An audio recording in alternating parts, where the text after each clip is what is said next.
Ask me, there's no other people on the face of the earth that can hold that ID card. That's why we subscribe to that appellation. I get it. Thank you. So with that being said, we talked about numerical equivalencies in Hebrew.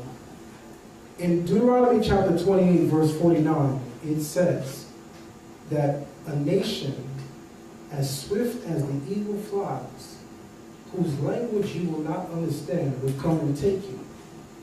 The phrase in Hebrew, a nation whose language you will not understand, is numerically equivalent to 1227.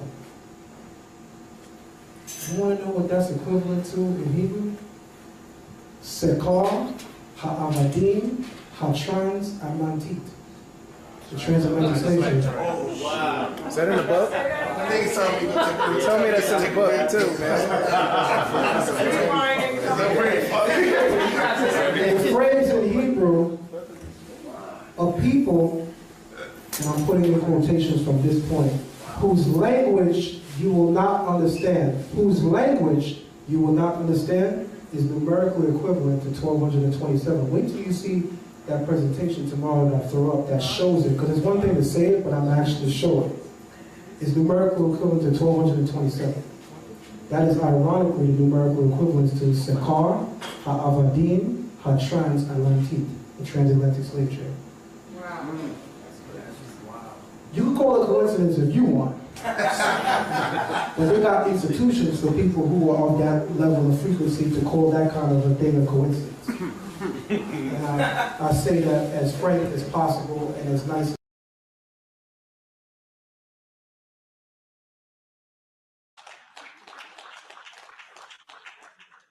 Who knows this?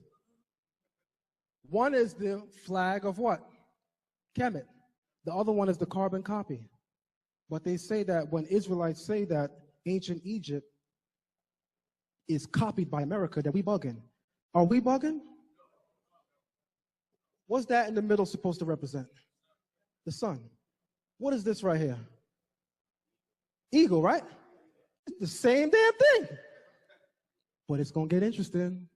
In Deuteronomy chapter 28, verse 26, the children of Israel are promised to be fed to birds of prey. The phrase in Hebrew, to all the birds of prey, is numerically equivalent in Hebrew to America and Egypt, which is 752. Your feet shall find no rest is numerically equivalent to African American.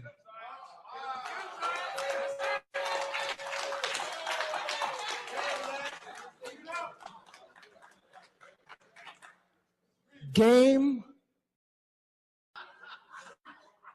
But it gets deeper. I'm going to have some fun. Hold on.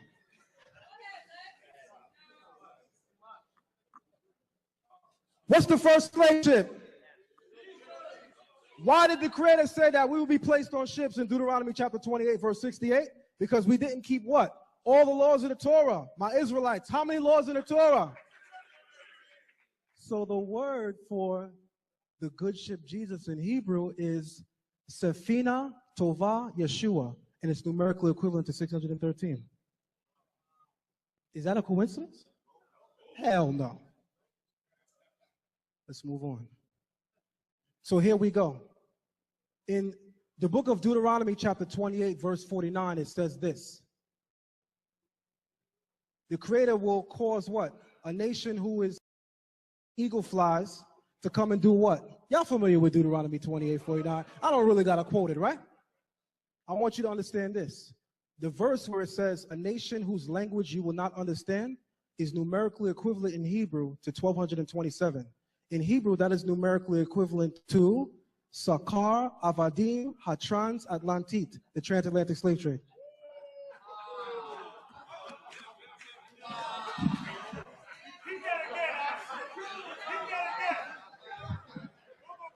And this is a Facebook like page that I have, and a great deal of the information that I share, I write a lot, is on there. You would love that page, by the way. So again, because it definitely should be repeated, the transatlantic slave trade is encoded within the Torah in Deuteronomy 28:49. The numerical equivalence in Hebrew of a nation whose language you won't understand is numerically equivalent to the transatlantic slave trade in Hebrew, which is 1227. If you deny that, you need help. We believe in the truth that is in the Bible, but we don't believe in the lies that the white man has put in the Bible. We believe in Allah's prophets and the scriptures they brought to the people. We believe in the resurrection of the dead, not in the physical resurrection, but in mental resurrection. We believe that the so-called Negroes are most in need of mental resurrection. Therefore, they will be resurrected first. We believe in the resurrection of the dead, but not when you're physically dead. When you stop breathing and your heart stop beating and that man stick you in the ground, that's all she wrote. You are not going anywhere. Your soul isn't going anywhere. Your body isn't going anywhere. Nothing is happening after that. When you're dead, you are done. That's it. You can forget it. Then it says all of it. What about the resurrection? He says that our people are dead. Negroes are dead. Walking zombies. You're the one that the book is talking about who is dead. Dead to the knowledge of yourself. Dead to the knowledge of your own people. Dead to the knowledge of your own God. Dead to the knowledge of the devil. Why, you don't even know who the devil is. You think the devil is someone down inside the ground that's going to burn you after you're dead. Why, the devil is right here on top of this earth. He got blue eyes, blonde hair, white skin, and he's giving you hell every day. And you're still too dead to see it.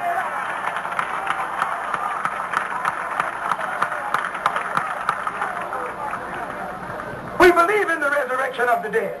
We believe that the 20 million black people in America in the last days will be taught the truth. The trumpet of truth will sound in your ear. As it's being sounded today, the trumpet of truth. And this truth strikes your ear and strikes your heart. It'll open your eyes. It'll open your ears. It'll make you stand up. It'll do the same thing for you that truth did for the dry bones in the valley. Because the picture of dry bones in the valley is talking about you. The picture of Lazarus laying dead 4 days is talking about you. You are Lazarus. You are the dry bones. You are the prodigal son. You are the lost sheep.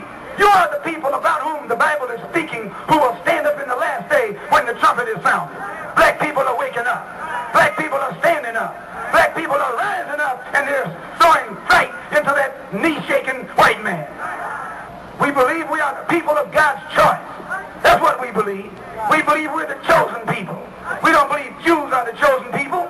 We don't believe Jews are the ones going to the promised land. We don't think Jews are a part of God. No, Jews are nothing but another part of that same race of devils that come out of Europe. They didn't even come out of the Holy Land. They come out of the caves of Europe. A Jew, a Frenchman, an Irishman, all of them the same thing. A race of devils. They got different kinds. Germans, Irish, all of them the same thing. Just like you got a German Shepherd, Irish Setter, a French Poodle, a Chihuahua, but they all dogs.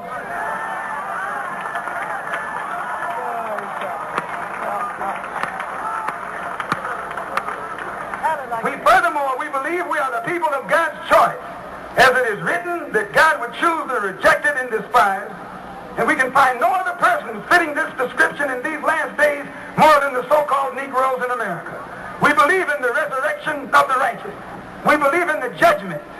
We believe this first judgment will take place as God revealed right here in America. Right. The judgment will take place in America. The resurrection will take place in America. The judgment will take place in America. The separation will take place in America. And the destruction will take place in America. Doom will take place in America. Doomsday will take place right here. This is the place the Bible is talking about. When the Bible mentions Babylon, it means America. When the Bible mentions Sodom and Gomorrah, that's America. When the Bible mentions Egypt, that's America.